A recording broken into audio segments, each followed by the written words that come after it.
JP, a primeira pergunta que eu faço para você hoje é o que eu me fiz ao conhecer o festival. Como implementar essas soluções urgentes, né, para que as crianças possam ter o direito à natureza? Pois é, Vinícius, o lema que a gente traz aí para esse evento é justamente garantirmos mais crianças na natureza e mais natureza para as crianças. Como que a gente faz isso? Primeiro, precisamos garantir esse mais crianças na natureza. O que isso implica? Em garantirmos os acessos e os espaços ao ar livre para as crianças possam aí justamente fazer a melhor função no sentido do seu desenvolvimento integral, que é o brincar ao ar livre, né? Ela poder se expressar ali, poder socializar, poder fazer todas as suas também o seu aprendizado ao ar livre, principalmente em contato com a natureza. Então a gente precisa primeiro garantir mais crianças na natureza. Por que isso? Principalmente porque isso é totalmente necessário para o desenvolvimento integral da criança, seja nas suas habilidades motoras, e também no seu crescimento físico, mas também para a sua saúde mental, bem como ganhar outras habilidades, como de socialização e também de interação com o meio onde ela vive, né, de se conectar. Isso vai gerar não só uma geração aí de crianças alertas com a questão ambiental, mas toda a vida. Então, as cidades estão precisando garantir esse acesso de espaços públicos, né, para as crianças. Ponto 2 precisamos garantir mais natureza para as crianças, porque sem um ambiente aí saudável e preservado, de nada adianta a gente fazer essa promoção aí da conexão da criança com a natureza, se não vamos ter essa natureza, ou esse planeta para elas viverem no futuro. E lembrando também que as crianças são as mais prejudicadas hoje pelos efeitos climáticos, pelas crises socioambientais como um todo. Então a gente precisa preservar o meio ambiente como um todo aí, com políticas mais severas para segurar o desmatamento, as queimadas, evitar aí trocar os combustíveis, né, dos nossos veículos e principalmente a dependência que a gente tem sobre os combustíveis fósseis, né? JP, olhando aí pelo seu cenário, dá para ver que tem várias plantas em volta. Eu também adoro, eu tenho várias em casa. E durante essa pandemia, todo mundo preso em casa, a gente percebeu o quanto é importante esse contato com a natureza e o quanto esse tipo, inclusive, de turismo, de trabalho, de iniciativa, vai ser um movimento muito decisivo no nosso movimento de retomada, de saída, né, nesse cuidado com o verde e com a sustentabilidade. A pergunta que eu faço a gente precisa de mais crianças na natureza e mais natureza para as crianças. Como é que a gente chama a atenção dos adultos nesse processo que muitas vezes, quando a gente apresenta esse tema, não é um tema, vamos dizer assim, novo e que ainda não cria essa relação de urgência no público adulto? Exatamente. Eu acho que tem várias formas aí que a gente realmente precisa trazer essa urgência para os adultos se conscientizarem disso. Primeiro, lembrar que todos nós fomos crianças e entendemos como isso afetou todo o resto da nossa vida, seja um contato mais próximo ou não com a natureza. E também sabemos hoje de uma realidade super trágica aí que está acontecendo dessa crise climática, como o novo relatório que surgiu aí essa semana do IPCC, né, esse painel aí de cientistas do mundo inteiro falando sobre o efeito climático, mostrando que se não fizermos algo logo, vamos ter um efeito irreversível aí que vai prejudicar, já está prejudicando, já precisamos tomar medidas que eles chamam de adaptação, ou seja, nos adaptarmos aí aos efeitos climáticos, essas ondas de muito frio, né, que a gente está sentindo na parte mais sul do país, do Brasil agora, como também os grandes os picos aí de calor e também até mesmo de queimada, desmatamento, como na região aí do entorno de Goiás, né? Então, o que a gente precisa trabalhar, principalmente com os adultos, dar esse senso de urgência.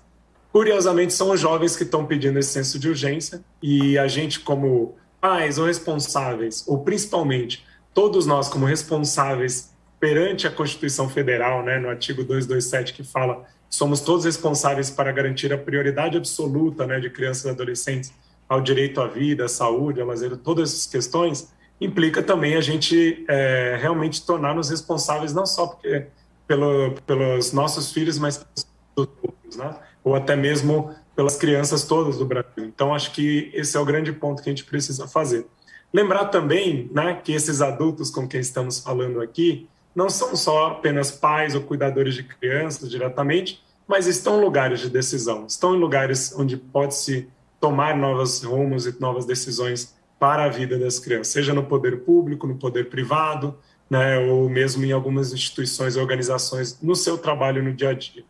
E claro, isso fala aí, voltando aí porque você começou falando das plantinhas em casa, também fazendo esse papel dentro de casa. O momento de confinamento trouxe a gente para dentro de casa e também podemos refletir bastante sobre como estamos cuidando do nosso entorno, né? O que a gente está fazendo com ele, com lixo, com o aumento de lixo que se gerou muito em questão aí de embalagens, né, em relação à pandemia, de comidas aí também embaladas, como também essa relação com a natureza dentro de casa. As famílias estão sentindo isso e a gente está justamente com esse festival e com outras ações dizendo precisamos, depois dessa pandemia, ou com a flexibilização aí da pandemia, garantir o máximo de natureza para as crianças, né? E esses pais, vamos dizer assim, né, esses familiares adultos, de uma certa maneira, eles tiveram esse contato com a natureza e foram instruídos que a água é um bem infinito, que a natureza nunca acaba, né, com valores de infinitude que não são condizentes com a realidade de hoje. O festival aborda, de alguma maneira, dando alguma sugestão, alguma estratégia do que fazer para que os pais possam rever os seus hábitos e também ensinar novos hábitos para as crianças?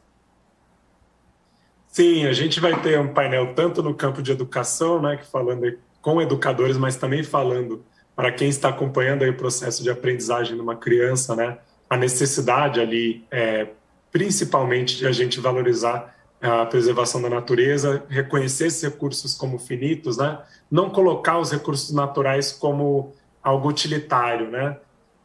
A Regina Cavini, por exemplo, é uma das nossas convidadas aí no painel, o segundo painel que vai falar sobre a saúde das crianças e a saúde do planeta são inseparáveis, e ela traz justamente que nos últimos 50 anos aumentamos em 3 vezes a demanda de recursos naturais, né?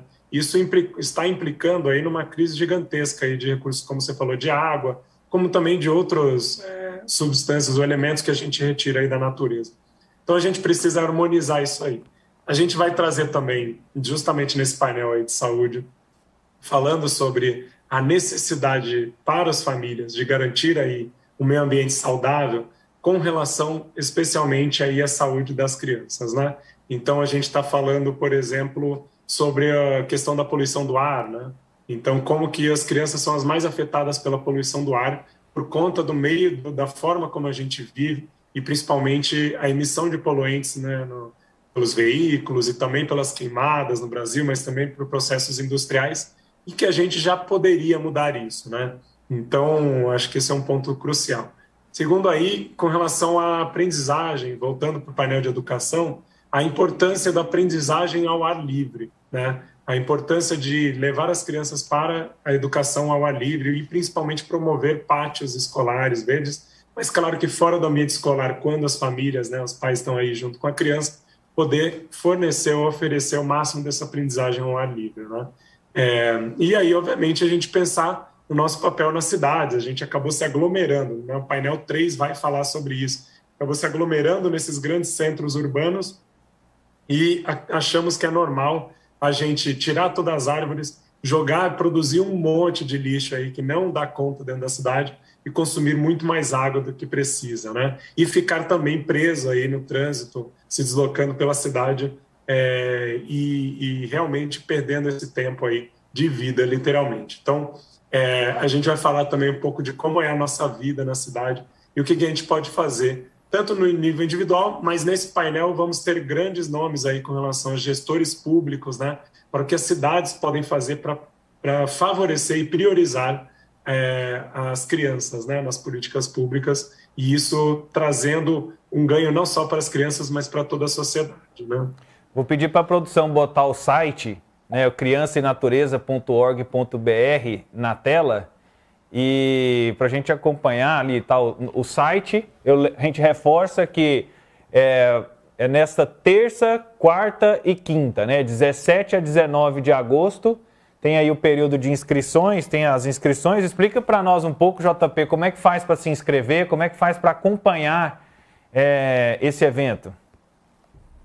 Perfeito, Vinícius. Então, como você já comentou aí no nosso site, né, tem o criançaenatureza.org.br/festival, mas se entrar no site direto já vai ver ali. Vale dizer aí que é um evento que a gente está organizando em parceria com o SESC, né? Vamos fazer junto com o SESC, com a unidade do SESC Santana. Então, entrando aí, você já vai ver esse formulário de inscrição com dados muito básicos. Vale dizer que é um evento que a gente busca ao máximo, por conta aí das nossas diretrizes e crença mesmo, né, do Alana, a questão de acessibilidade. Então, teremos recursos de acessibilidade de legenda em tempo real, de libras, de audiodescrição. Então, é um ponto importante aí para quem está nos ouvindo e possa saber desses recursos. E aí você já pode enviar sua inscrição. Logo abaixo tem uma programação que está maravilhosa aí. A gente tem um painel de abertura com grandes nomes, mediada pela atriz Thaís Araújo, que fez a série Aruanas, que fala sobre a questão da crise ambiental, e é uma ONG, né? A Aruana é uma ONG que está ali protegendo, buscando proteger esse meio ambiente.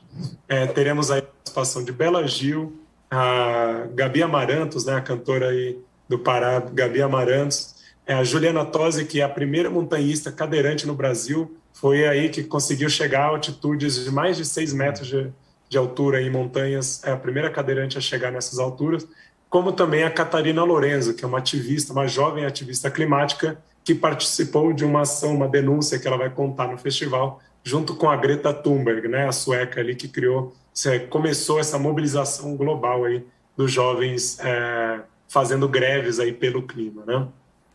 Muito bacana, JP. Eu espero que a gente consiga mobilizar muitos goianos, né, para poder participar desse evento, e a gente, de alguma forma, vai apoiando também, porque está focado em resolver problemas. E o Instituto Alana tem sido um grande parceiro aqui dentro do Sistema Sagres em fomentar soluções para a educação e para a preservação da natureza.